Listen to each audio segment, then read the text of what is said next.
माननीय सदस्यगण, मुझे अपनी ओर से तथा सदन के माननीय सदस्यों की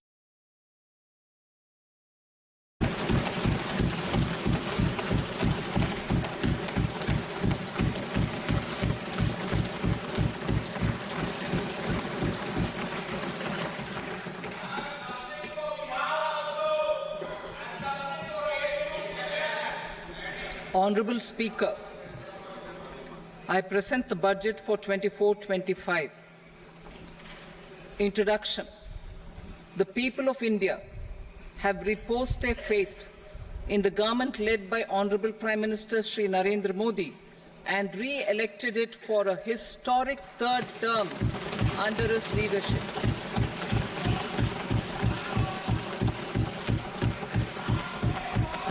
We are grateful for their support, faith, and trust in our policies. We are determined to ensure that all Indians, regardless of religion, caste, gender, and age, make substantial progress in realizing their life goals and aspirations. Global context. The global economy, while performing better than expected, is still in the grip of policy uncertainties. Elevated asset prices, political uncertainties, and shipping disruptions continue to pose significant downside risks for growth and upside risks to inflation. In this context, India's economic growth continues to be the shining exception and will remain so in the years ahead.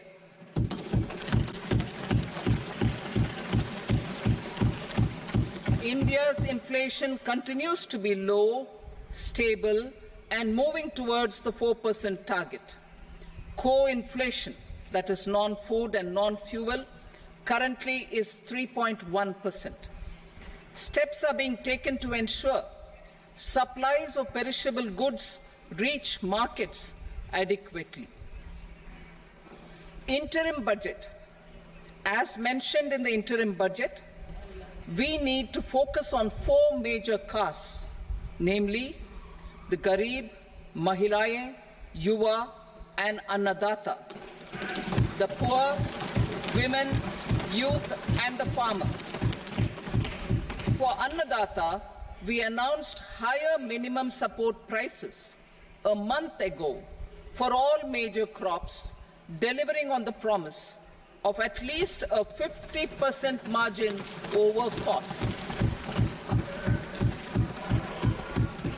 Pradhan Mantri Garib Kalyan Anna Yojana was extended for 5 years, benefiting more than 80 crore people.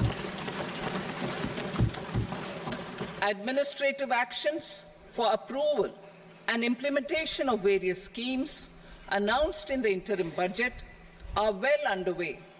The required allocations have been made. Budget theme. Turning attention to the full year and beyond in this budget, we particularly focus on employment, skilling, MSMEs, and the middle class. I am happy to announce the Prime Minister's package of 5 schemes and initiatives to facilitate employment, skilling, and other opportunities for 4.1 crore youth over a 5-year period, with a central outlay of 2 lakh crore rupees.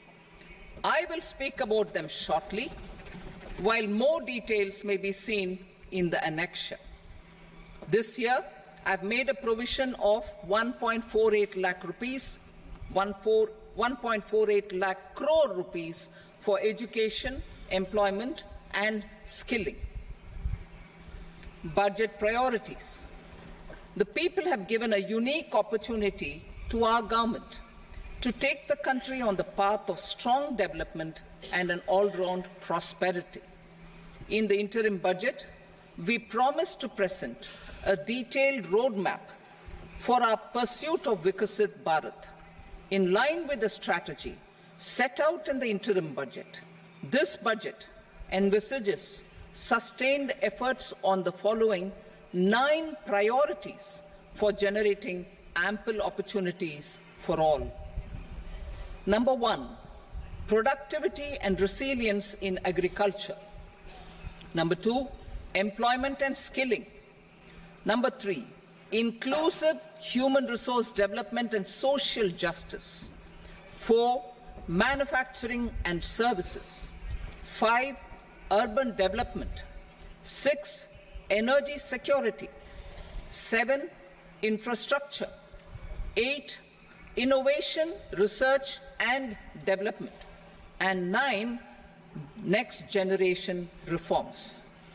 Subsequent budgets will build on these and add more priorities and actions.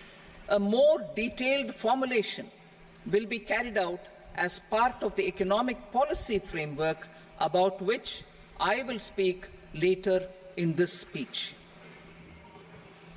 This budget details some of the specific actions to be initiated in the current year towards fulfillment of these priorities, with potential for transformative changes.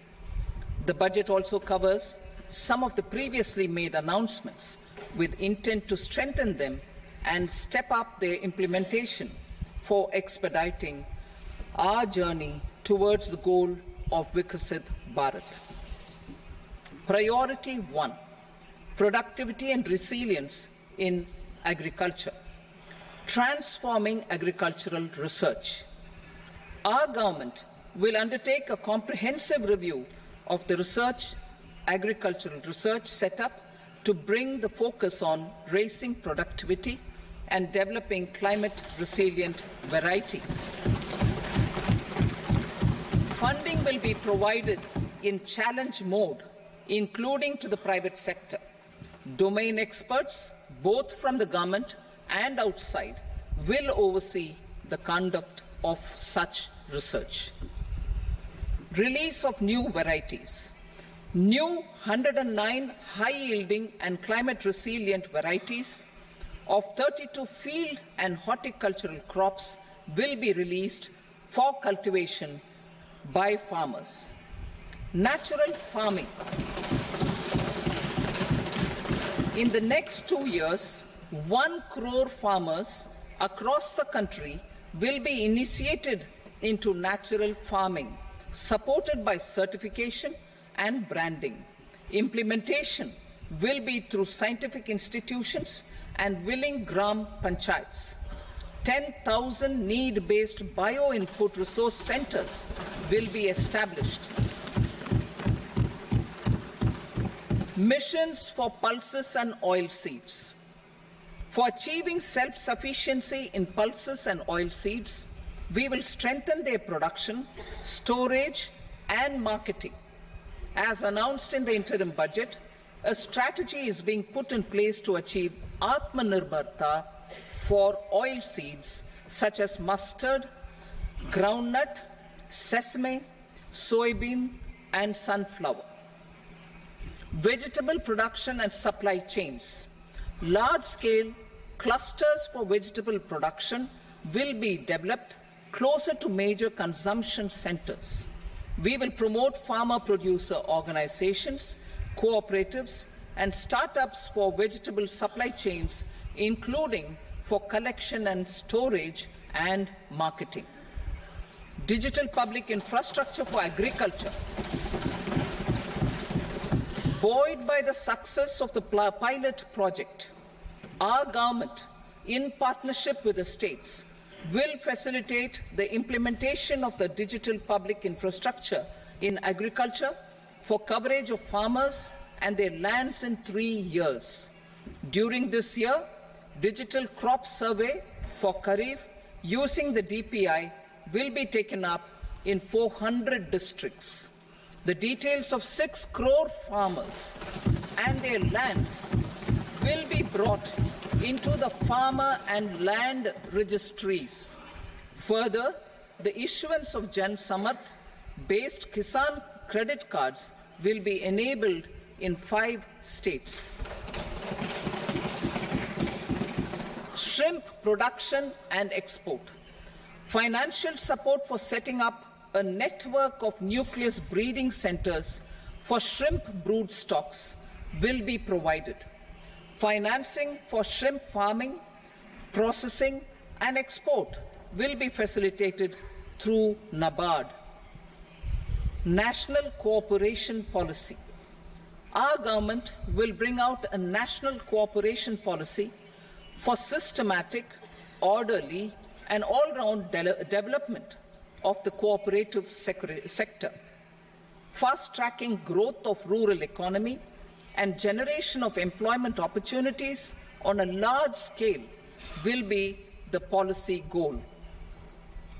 This year, I have made a provision of 1.52 lakh crore rupees for agriculture and allied sectors.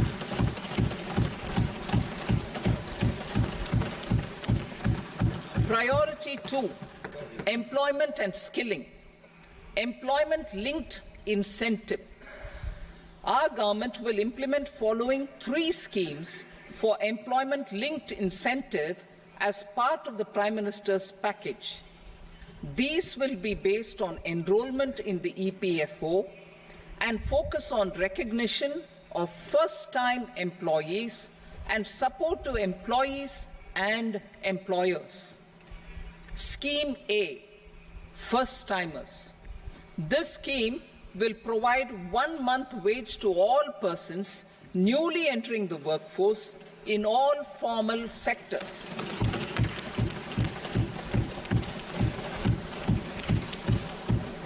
Direct benefit transfer of 1 month's salary in 3 installments to first-time employees as registered in the EPFO will be up to 15,000 rupees.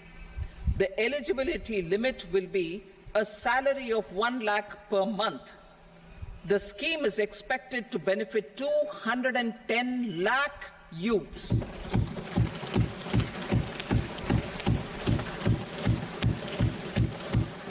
Scheme B, job creation in manufacturing. This scheme will incentivize additional employment in the manufacturing sector linked to the employment of first-time employees. An incentive will be provided at specified scale directly both to the employee and the employer with respect to the EPFO contribution in the first 4 years of employment. The scheme is expected to benefit 30 lakh youth entering employment and their employers.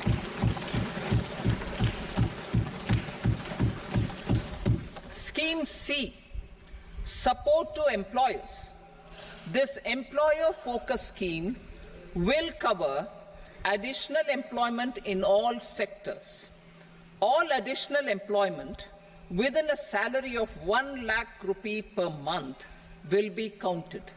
The government will reimburse to employers up to 3,000 rupees per month for 2 years towards the EPFO contribution for each additional employee. The scheme is expected to incentivize additional employment of 50 lakh persons.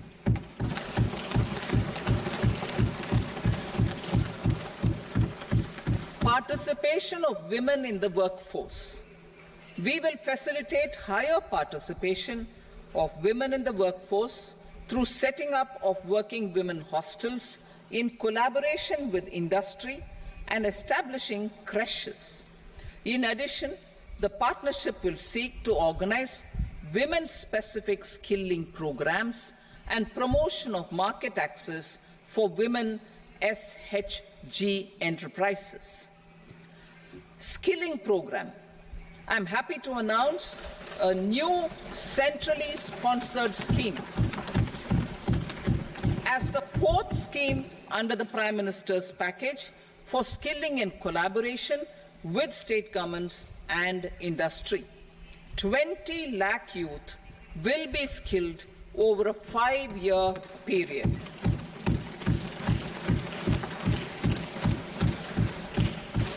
1,000 industrial training institutes will be upgraded in hub and spoke arrangements with outcome orientation.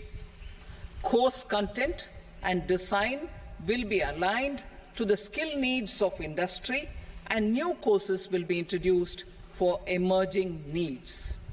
Skilling loans. The model skill loan scheme will be revised to facilitate loans up to 7.5 lakh rupees with a guarantee from a government-promoted fund. This measure is expected to help 25,000 students every year.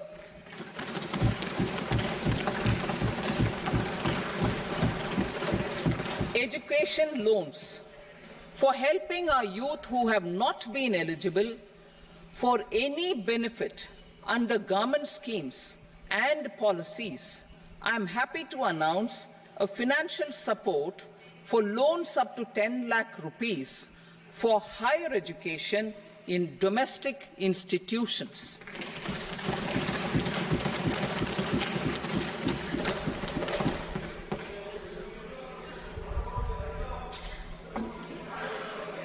E-vouchers for this purpose. E-vouchers for this purpose will be given directly to 1 lakh students every year for annual interest subvention of 3% of the loan amount. Priority 3, inclusive human resource development and social justice, saturation approach. Our government is committed to all-round, all-pervasive and all-inclusive development of people, particularly farmers, youth, women, and the poor. For achieving social justice comprehensively, the saturation approach of covering all eligible people through various programs, including those for education and health, will be adopted to empower them by improving their capabilities. Implementation of schemes meant for supporting economic activities by craftsmen, artisans, self-help groups, scheduled caste, scheduled tribe, and women entrepreneurs and street vendors such as the PM Vishwakarma, PM Swanidhi, National Livelihood Missions, and Stand Up India will be stepped up. Purvodaya. The states in the eastern part of the country are rich in endowments and have strong cultural traditions. We will formulate a plan, Purvodaya, for the all-round development of the eastern region of the country, covering Bihar, Jharkhand, West Bengal, Odisha, and Andhra Pradesh. This will cover human resource development, infrastructure, and generation of economic opportunities to make the region an engine to attain Vikasit Bharat. On the Amritsar-Kolkata industrial corridor, we will support development of an industrial node at Gaya. This corridor will catalyze industrial development of the eastern region. The industrial node at Gaya will also be a good model for developing our ancient centers of cultural importance into future centers of modern economy. This model shall showcase Vikas Bhi, Virasat Bhi in a growth trajectory. We will also support development of road connectivity projects, namely 1. Patna-Purnia Expressway, 2. Buxar-Bhagalpur Expressway, 3. Bodh Gaya, Rajgir, Vaishali and Darbhanga spurs, and 4. Additional 2-lane bridge over River Ganga at Buxar at a total cost of 26,000 crore rupees.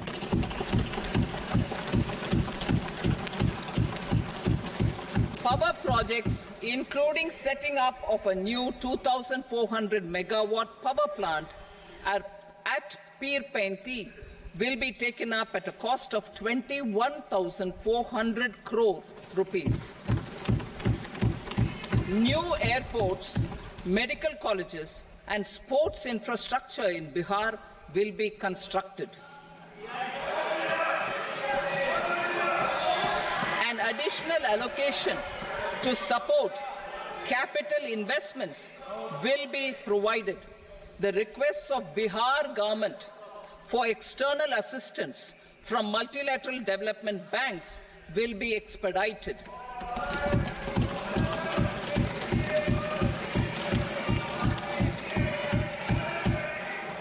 Andhra Pradesh Reorganization Act. Our government has made concerted efforts to fulfill the commitments in Andhra Pradesh Reorganization Act.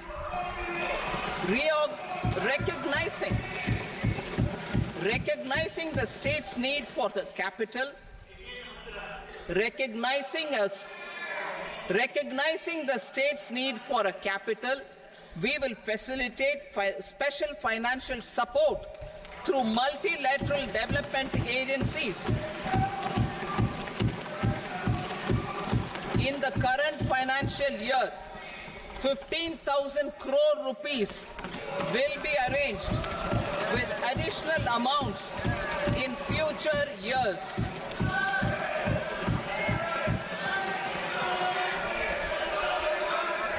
Our government is fully committed to financing and early completion of the Polavaram irrigation project, which is the lifeline for Andhra Pradesh and its farmers. This will facilitate our country's food security as well. Under the Andhra Pradesh Reorganization Act, for promoting industrial development, funds will be provided for essential infrastructure such as water, power, railways, and roads. In Kopparthi node on the Visakhapatnam-Chennai Industrial Corridor and Varavakal node on the Hyderabad-Bengaluru Industrial Corridor. An additional allocation will be provided this year towards capital investment for economic growth. Grants for backward regions of Rayalaseema, Prakasam, North Coastal Andhra, as stated in the Act, will be provided. PM Awas Yojana. 3 crore additional houses under the PM Awas Yojana in rural and urban areas in the country have been announced, for which the necessary allocations are being made. Women-led development. For promoting women-led development, the budget carries an allocation of more than 3 lakh crore for schemes benefiting women and girls. This signals our government's commitment for enhancing women's role in economic development. Pradhan Mantri Janjatiya Unnat Gram Abhiyan. For improving the socio-economic condition of tribal communities, we will launch the Pradhan Mantri Janjatiya Unnat Gram Abhiyan by adopting saturation coverage for tribal families in tribal majority villages and aspirational districts.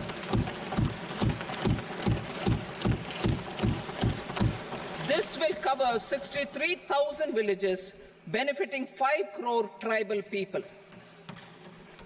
Bank branches in northeastern region.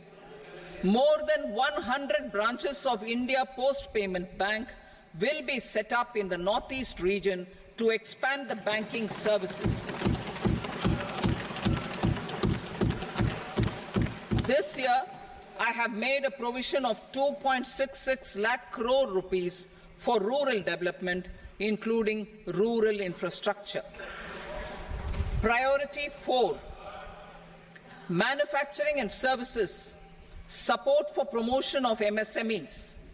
This budget provides special attention to MSMEs and manufacturing, particularly labor-intensive manufacturing. We have formulated a package covering financing, regulatory changes, and technology support for MSMEs to help them grow and also compete globally, as mentioned in the interim budget. I am happy to announce the following specific measures. Credit guarantee scheme for MSMEs in the manufacturing sector. For facilitating term loans to MSMEs for purchase of machinery and equipment without collateral or third-party guarantee, a credit guarantee scheme will be introduced. The scheme will operate on pooling of credit risks of such MSMEs. A separately constituted self-financing guarantee